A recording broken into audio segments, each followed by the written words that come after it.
Hello everyone, I am Erin. I am a certified veterinary technician here at Mount Laurel Animal Hospital. And this is Meg, she is also a technician here. So today we are going to show you how to clean a dog's ears. That's probably one of the hardest things to do as a pet parent. So we're going to give you some tips to help you make it a little easier.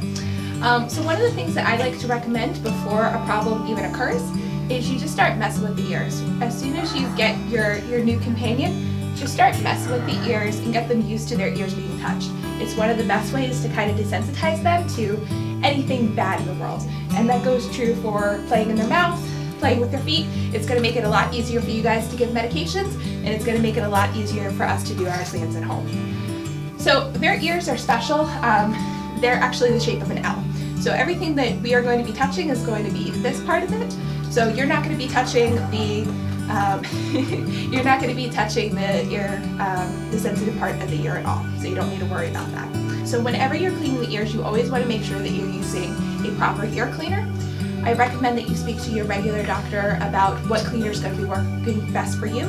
Some of them are just a routine, every once in a while clean. Some are designated for when they're actually having a problem. So you definitely want to check with your doctor.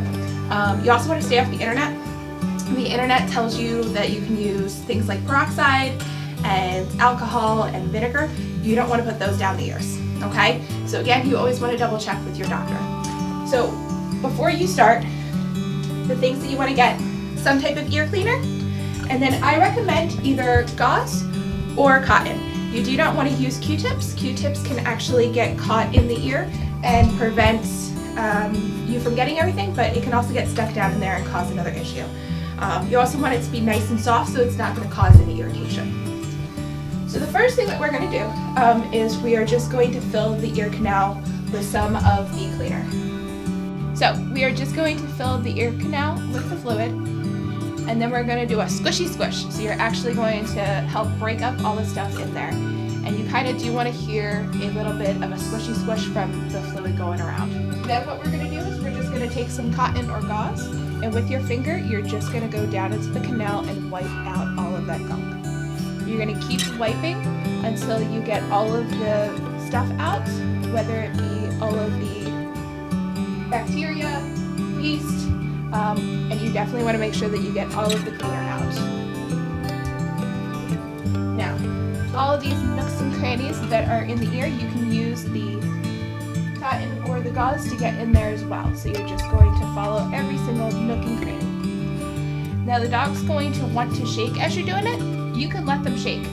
Important thing is that you want to make sure that you close your eyes so you don't get any of the cleaner in your eyes.